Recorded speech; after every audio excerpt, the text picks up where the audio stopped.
C'est un sport, à mon avis, qui est un sport d'adresse, qui est un sport d'habileté, de souplesse, d'intuition. C'est pas un sport de contact, le football. Si on veut pas de contact, on va jouer aux osselets, on va jouer à la pétanque, mais on joue pas au football. C'est 11 mecs contre 11 mecs et ça devient aussi une question de centimètres, tu vois. C'est la beauté de ce sport, du football en particulier.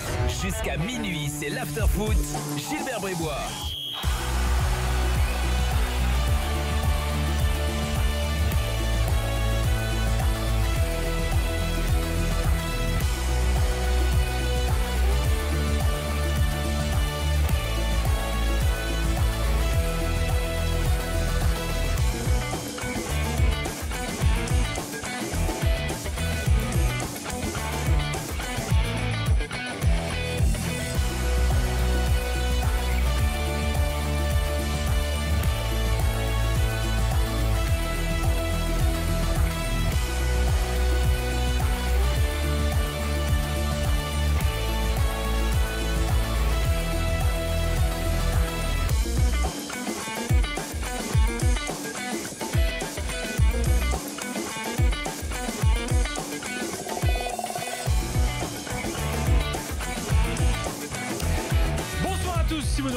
Sur BFM Sport, l'after est là, sur RMC, BFM Sport, mais aussi sur rmcsport.fr. L'after, l'émission qui dit tout haut ce que le monde du football pense tout bas. Après la finale de la Coupe de France 2018, le PSG vient de gagner face aux Herbiers 2-0. Victoire parisienne sans suspense. Pour analyser tout ça ce soir, Daniel Riolo. Daniel, bonsoir. Bonsoir les amis. Et Jérôme Rotten. Jérôme, bonsoir. Salut à tous. Les gars, on va voir la remise du trophée, bien sûr, dans quelques instants, puisque Jean Rességuier est toujours sur place. Il nous appelle dès que les choses se mettent en place et dès que le capitaine parisien Thiago Silva va monter à la tribune pour récupérer son trophée. Quelque chose. Tu crois un hommage, genre un peu Landreau contre Calais, il va prendre le capitaine des Herbiers avec lui, comme ça. Ou peut-être c'est Neymar qui va y aller. Je sais pas, mais on devrait demander à ce qu'on nous mette les images sur nos petits écrans. Tiens, on a Loïc Braillet qui est à côté, au bord de la pelouse, à côté du banc parisien, Loïc. Exactement, à quelques mètres de Neymar, qui est dans son costume, tout souriant, comme s'il avait lui-même joué. Il a tenu à féliciter un par un tous ses coéquipiers. Il est descendu de la tribune officielle avec Marco Verratti, avec qui il a beaucoup blagué durant toute la rencontre. Et voilà, il a tenu à donner une petite tape amicale à chacun de ses coéquipiers. Évidemment, je pense qu'il montera sur la tribune pour soulever cette Coupe de France. Et Unai Emery, qui également a tenu à donner donner un petit mot à chacun de ses joueurs aussi, après avoir longuement félicité les joueurs des Herbiers également. Tout le monde se prépare donc à monter sur la tribune officielle, récupérer la coupe, alors que le virage nord du Stade de France, occupé par les 19 000 supporters fans des Herbiers qui ont fait le déplacement, ne cesse de chanter pour féliciter encore une fois la prestation des joueurs vendéens. Merci Loïc, tu nous appelles dès qu'il y a quelque chose d'important qui se déroule au Stade de France. Bon, alors les gars, tout le monde l'a dit, répété, c'est super aventure pour les Herbiers, la Coupe de France permet ça très bien, mais enfin bon, ce soir on a quand même eu une finale très chiante. Très chiante. Si tu vas par là, effectivement elle est très chiante, mais je te garantis que des finales de Coupe de France chiante avec deux clubs de même niveau, on en a eu aussi. Il y en a eu 100, c'est la 101e ou 102e. Après ce soir, c'est sûr que c'était pourri. Daniel, je te rejoins sur le fait que bien sûr qu'il y a eu des finales de merde, même contre des équipes de Ligue 1. Il y en a eu aussi des très belles. Mais quand elles sont serrées, même si elles sont de merde, ça reste indécis. Là, on savait exactement. Il y en a eu, on s'est vraiment ennuyé. Il y en a, on s'est vraiment ennuyé. Que tu connaisses le résultat avant. Là, il n'y avait même pas de suspense de ce côté-là. Excuse-moi, mais si c'est, j'en sais rien, moi, PSG, une équipe de Ligue 2 ou PSG, n'importe quelle équipe de Ligue 1, sur ces dernières années, tu as eu beaucoup de suspense? Non, mais il n'y en a pas. Non, mais ce que je veux dire, c'est que si tu es à 0-0 et tu t'emmerdes et que tu as une équipe de Ligue 1, tu sais qu'au bout d'un moment, physiquement, elle va être aussi capable d'apporter. Ouais. Alors que au bout d'une demi-heure. Tu veux faire, c'est eux qui étaient là, c'est eux qui méritent d'être là. Ils sont là. Moi, j'ai rien à faire. Je te rassure. On s'est ennuyé. Paris a fait un tout petit match. Il y a plein de mecs là qui, je pense, sont en vacances depuis un petit moment. Ouais, déjà sur les deux derniers matchs de Ligue 1, on les voyait. C'est difficile de mettre au PSG un mec bon, à part encore une fois Lo Celso qui lui est un peu taquet parce qu'il doit se montrer, c'est un des derniers arrivés. Je trouvais que Trapp avait fait un gros match, moi. Les mecs de derrière ont tenu avec les 2-3 ballons. Mota a ralenti le jeu comme d'habitude. Di Maria, Mbappé ont à peu près tout raté. Cavani, évidemment, dans ces cas-là, n'en touche pas une. Il essaye de bouger, c'est pas bon. Non, mais c'est vrai que là, je te rejoins sur le fait que Lo Celso, de toute façon, c'est le seul depuis. Bon, déjà, il joue beaucoup depuis 6 mois, mais depuis quelques semaines, c'est le seul qui tire son épingle du jeu, qui marque des buts, qui donne des ballons de but, qui est en progression. Alors oui, il y a certainement l'envie de se montrer et de progresser aussi, parce que on ne sait jamais, hein. Lui aussi a une carte à jouer pour le mondial et pour l'année prochaine.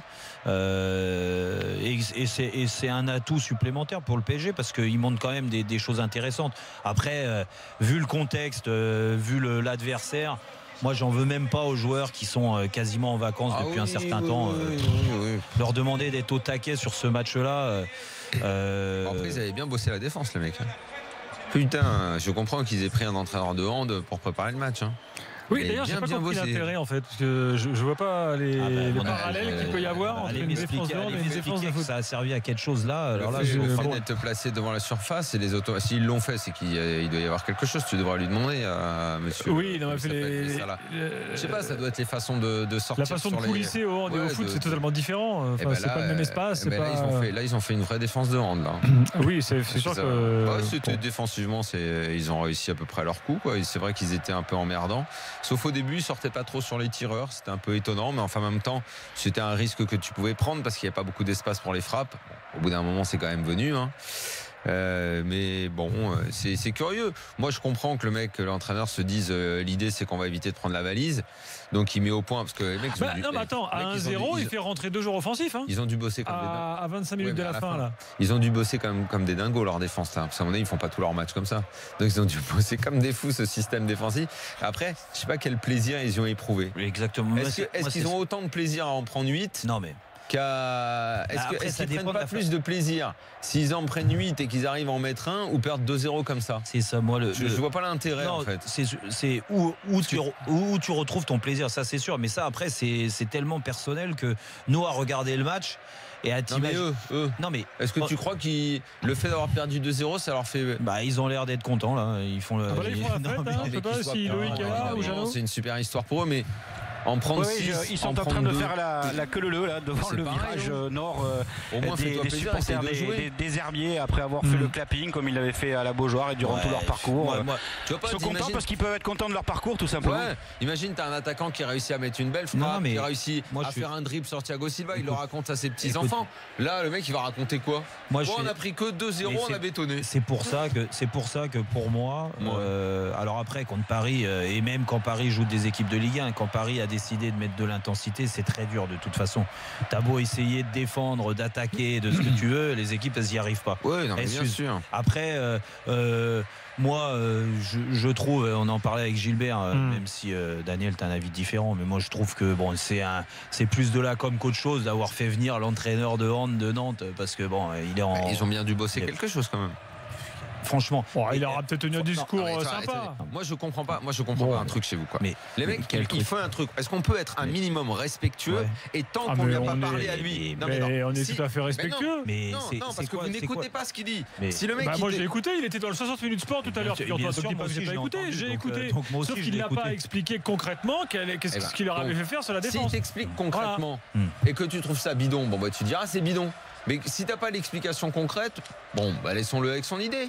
Mais pourquoi il faut aller dire que c'est pourri ce qu'il a fait? Mais comment tu veux mettre en place une défense de hand? Moi je pense qu'il est plus intervenu comme une sorte d'agent motivant qu'autre chose. C'est plus ça, du fait que Nantes sur le fait de défendre plein de 1 contre 1. Voilà, Bernaudot qui vendait un aussi.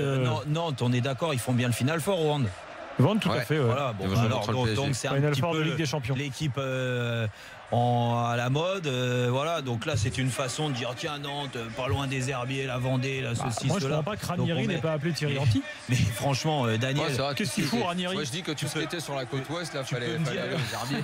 Tu peux me dire ce que tu veux tactiquement, et c'est pas le prendre de haut quoi que ce soit, mais il faut pas comparer les sports. Ce que je veux dire, le hand, la défense de hand, une défense en zone. Des joueurs parisiens pour les Herbretais qui viennent de quitter le virage nord et qui vont monter les marches. On n'est pas à Barça Real là, Jeannot. non, justement, tu as raison de le souligner. Et ils vont monter les marches pour aller récupérer leur médaille de finaliste de la Coupe de France 2018. Voilà, Kimpembe a quelques potes apparemment, parce qu'il chambre quelques joueurs des Herbiers là, donc voilà, le défenseur. Exactement. Et on attend toujours la remise de la coupe du PSG. Tiens, Yacine est là au 32-16. Yacine, bonsoir. Ouais, bonsoir Gilbert, bonsoir Jérôme, bonsoir Daniel. Salut Yacine. Yacine, tu dors ou quoi? Forcément. Enfin, c'est un match qui n'a aucun intérêt. La saison s'est terminée le 14 février, donc comme l'année dernière. Donc à partir de là, depuis le 14 février, je ne les suis plus. Je ne vois aucun intérêt à suivre de cette équipe qui est composée de starlets individualistes, qui n'a aucun plan de jeu. Emery avait dit lui-même au bout du premier quart d'heure du match contre le Real, il avait dit à Carcedo, son adjoint, qu'il ne le sentait pas. Depuis qu'il a avoué sa démission, on sent dans ses propos, parce qu'il avait tenu une longue interview d'ailleurs très surprenante. C'est pas une démission, c'est que son contrat n'est pas renouvelé. Non, oui, une démission, mais donc en gros, comme quoi il ne prononçait pas. On avait senti un soulagement dans ses propos, des propos d'ailleurs très étonnants, comme quoi, voilà, en gros, il avait avoué à demi-mot, comme quoi que peut-être la pression était trop forte pour lui, qu'il n'arrivait pas à s'imposer. Voilà, puis le match de ce soir, il n'y a pas vraiment de match, quoi. On a vu des mecs qui faisaient un peu ce qu'ils voulaient, on a vu encore un Rabiot et des mecs comme ça qui prennent le ballon dans leur coin, qui s'amusent à faire 2-3 dribbles. On arrive dans la surface, on ne sait pas quoi faire avec le ballon. Non, c'est... je croyais que tu ne regardais plus, t'as regardé alors? Ouais, vite fait. Quand même alors. Non, mais si vite fait, tu peux difficilement dire ce qui s'est passé si c'était vite fait.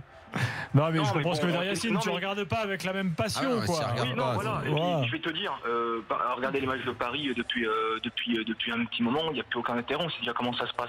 Faut plus regarder alors. Je domine le match. Si l'équipe me rentre un peu dedans, ça va à peu près. Si je domine complètement, il y a un score de tennis. Mais il n'y a pas d'adversité, donc il n'y a aucun intérêt à suivre cette équipe. Tant qu'il y aura tu devrais plus regarder et puis c'est tout alors. Pourquoi tu ronchonnes comme ça? Regarde plus et puis voilà. Non, mais il faut. Non, mais je trouve que c'est curieux ta démarche parce que tu veux plus regarder. Yacine, il peut regarder et râler. Oui, mais comme il ne regarde pas, en plus il prend le soin de téléphoner et de venir ronchonner. Là, comme ça, je dis mais mec, mais la vie est belle, hein. Sors, va au ciné, trouve-toi des potes et abandonne le foot. S'il te plaît, tiens, je comprends pas en fait la démarche là. C'est comme les mecs sur les réseaux sociaux qui viennent te pourrir et tout. Je dis mais il y a 150 000 médias, mais va ailleurs. Yacine, moi je suis ravi que tu sois là. Retrouve ta liberté. Et je te laisse répondre à Daniel Bull. Mais ça n'a aucun intérêt. Mais il est tout à fait libre, Yacine, il n'y a pas de problème. Mais il dit qu'il n'a pas vu le match et il parle du match. Mais il l'a vu, puisqu'il t'en parle. Il a dit que non, faut savoir. Non mais Daniel, arrête un peu. Non, j'arrête pas, je suis désolé. Accueille les gens avec bienveillance, dont Yacine, qui te dit. Donc toi, quand nous on ronchonne, non, mais l'auditeur il peut ronchonner en fait. Excuse-moi de laisser la parole à Yacine. Vas-y. Je te parle des matchs précédents. Ce match-là, je l'ai vu parce que ça reste une finale. Je te parle des matchs précédents, championnat, etc. Si tu les as pas vus, donc c'est difficile de savoir comment ça s'est passé. D'accord, t'as vu un progrès. Ce dialogue de sourds n'a aucun intérêt. Attends. Non, mais ça m'intéresse. C'est formidable, quoi. Non, mais attends. T'as vu une progression dans le jeu de Paris depuis? Tu t'excites depuis quelques matchs? Moi, je m'excite pas du tout. Hein. C'est ce que je te dis, Yacine. Et je te dis, libère-toi, ne regarde plus.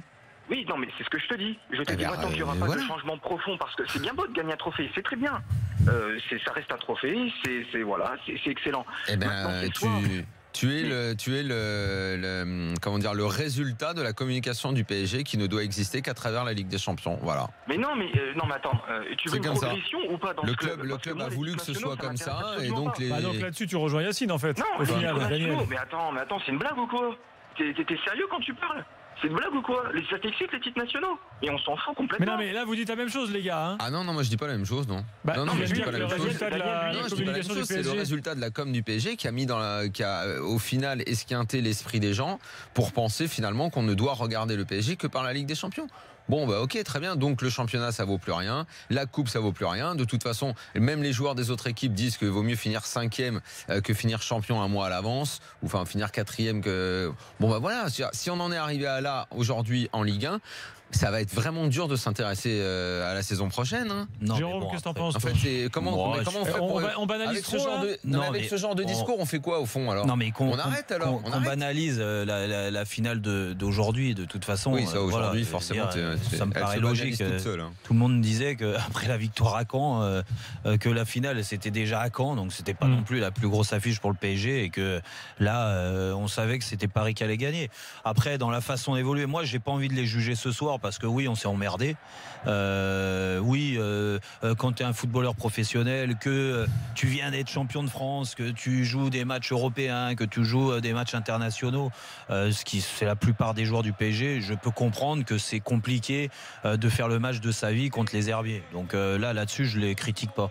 Après, qu'ils aient lâché, qu'on ait senti après ce match, cette double confrontation contre le Real Madrid aussi, qu'il y avait une cassure à tous les niveaux, oui, c'est la vérité. Donc il faut changer, ils le savent, le PSG. De toute façon, c'est pour ça que Unai Emery reste pas. C'est pour ça que ça va changer à l'intérieur du club aussi, et c'est pour ça qu'il y a d'autres joueurs qui vont arriver. Certains vont partir.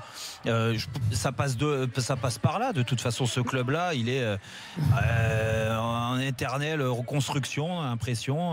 Maintenant, tu as juste une image là de la tribune officielle. Il y en a un qui s'est tapé l'incruste au premier rang. C'est Philippe Devilliers qui est venu prendre dans les bras tous les joueurs des Herbiers. Il s'est tapé l'incruste. Alors que les joueurs parisiens sont en train de monter les marches de la tribune présidentielle avec en tout dernier le capitaine Thiago Silva qui a noué un drapeau brésilien autour de la taille, et avec également Neymar en tenue de ville, mais qui a pris le soin de mettre un maillot de la Coupe de France du PSG, tout comme Marco Verratti, absent pour blessure aux adducteurs, qui fait partie de la délégation des joueurs parisiens qui donc montent petit à petit les marches de la tribune présidentielle. Est-ce que Verratti a mis un maillot là, alors qu'il n'était pas... Marco Verratti a mis un maillot tout comme Neymar. Je te demandais pour Neymar, est-ce que tu l'as vu faire pareil? Non, tu vois pas, c'est ce que j'ai dit. C'est ce que je t'ai dit. J'ai commencé par Neymar et j'ai fini par Cavani, par Verratti. Non, par Verratti. Joueurs qui n'étaient pas présents sur la feuille de match et qui ont mis un maillot de la Coupe de France. Dans quelques instants, on aura le coach des Herbiers avec Loïc Braillet qui est au pied de la tribune officielle là. Faut lui demander pour son truc de hand. On va peut-être lui poser la question en effet. Il est là, Loïc? Stéphane Massala en direct. Stéphane, c'est quoi le sentiment qui domine après être récupéré cette médaille? Un sentiment de fierté parce que c'était un match où on n'a pas pris une valise, on s'est accroché. J'ai vraiment vu ce que c'était que le très haut niveau. J'ai vraiment aimé ce match. J'ai aimé mes joueurs qui se sont accrochés. J'ai aimé le PSG qui a joué. Et c'est vrai que c'est dommage, sur la fin on aurait presque pu mettre ce petit but qui nous aurait fait tellement de bien. Mais bon, félicitations au Paris Saint-Germain. Ils ont encore remporté ce trophée et félicitations à mon équipe. Est-ce qu'il y a des regrets quand même? Ou pas du tout? Non, il n'y a pas de regrets parce que ils ont eu énormément d'occasions, mais c'est vrai qu'à un moment donné, j'avoue que je me suis dit sur un malentendu, on va peut-être égaliser. Mais bon, non, ils ont eu beaucoup d'occasions, ils ont dominé, ça va très vite. Mais mes joueurs n'ont pas baissé la tête, ils se sont accrochés, je pense que c'est le principal. La coupe va être remise, Jeannot, dans quelques instants.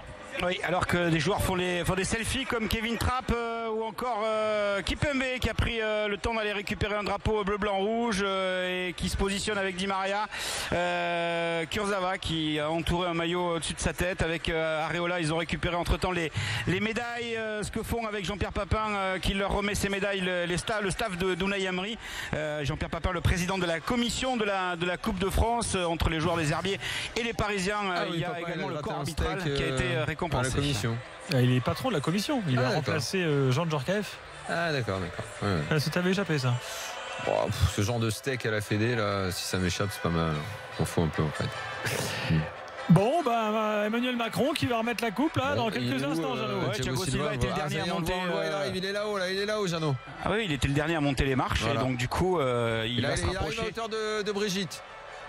De la première dame, effectivement, avec le président de la République Emmanuel Macron, et donc la coupe va être remise à Thiago Silva, donc le 12e trophée Coupe de France au Paris Saint-Germain et donc le 4e d'affilée. Le PSG qui devient le premier club à remporter 4 fois d'affilée. Un herbivore là à venir pour la coupe. Un herbivore. Alors c'est Jean-Claude Blanc qui a dit à Zoumana Camara, emmène-le, donc le joueur des Herbiers. Alors est-ce que c'est le capitaine Flochon? Ils vont refaire ce qu'avait fait Landreau avec le... Je pense qu'ils ont pris un anonyme. Avec le capitaine de Calais. Il est où Flochon? Il est là. Est-ce que c'est lui? Je suis pas sûr que ce soit lui. qui soit là. C'est lui, quoi. Oui, allez. Non, c'est pas lui. Allez, c'est pas Fauchon. lui. Bah, ils ont pris n'importe qui au hasard comme ça là. Bah, ils ont pris un joueur des Herbiers. Tu sais qu'après c'est lui qui organise le dîner. Hein. Même Thiago Silva qui s'est Fauchon. mis à côté de. T'as joué toi ou pas? Non, t'es un supporter? Non, bon, viens quand même. Allez, viens. Si c'est Fauchon apparemment qui est monté. C'est ça, c'est le capitaine. Il est arrivé. Il était juste en bas de la tribune. C'est Fauchon, on peut pas le rater. Attends. Et donc comme en 2000 avec le capitaine de Calais et Michael Landreau, le capitaine de Nantes.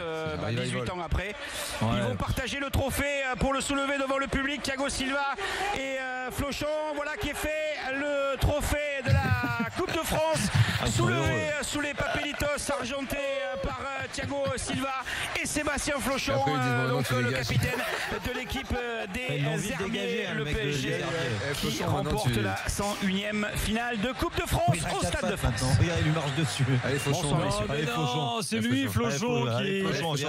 C'est bon. Vous êtes vraiment des enfoirés. Vous êtes des enfoirés. Dépêche-toi, demain t'as le boulot. Il a soulevé la coupe et après il leur a dit bah allez c'est vous qui l'avez gagné. Sylvain lui a dit te couche pas tard, tu bosses à 8h demain matin. Non. Oh là là là là là là. Oh, ça va. Écoute, c'est férié demain. Jérôme. Ah non, c'est jeudi. Très bien. Non, mais écoute, en même temps, c'est assez drôle. Voilà, en tout cas, voilà, c'est une des images quand même de cette soirée. Il aurait pu être encore plus lourd et plus cruel dans la vanne, mais je ne soufflerai pas mes idées. Non, si Jérôme, ça passe. Si c'est moi, toi, ça va être méprisant, cynique, ça va être horrible et tout. Donc, non. Bon. Je peux pas, moi. Elle est belle cette photo, qu'est-ce que c'est beau. Voilà, on revoit l'image sur BFM Sport également. Donc, de Thiago Silva. Ah, Loïc Braillet avec une autre réaction peut-être. Alors, dans quelques instants peut-être avec Sébastien Fauchon justement qui nous raconte ce que Thiago Silva lui a dit lorsqu'il l'a invité à soulever la coupe, mais il nous a échappé. On va le retrouver d'ici quelques instants. Très bien, à tout à l'heure Loïc. Que s'est-il passé? 2-0 pour le PSG qui gagne la Coupe de France ce soir. L'after continue dans quelques instants. On continue l'analyse de ce match, l'évaluation. Aurélien nous attend au 32-16. L'analyse de ce match, c'est un peu prétentieux, Gilbert. Et il y aura, on peut tenter. Il y aura ensuite toute l'actu du jour, bien sûr, d'ici minuit. 3 points aussi. Dans l'after. Il n'y a plus de 3 points, vous les avez enterrés. Comme pas que des 3 points sur ce match-là. A tout de suite dans l'after.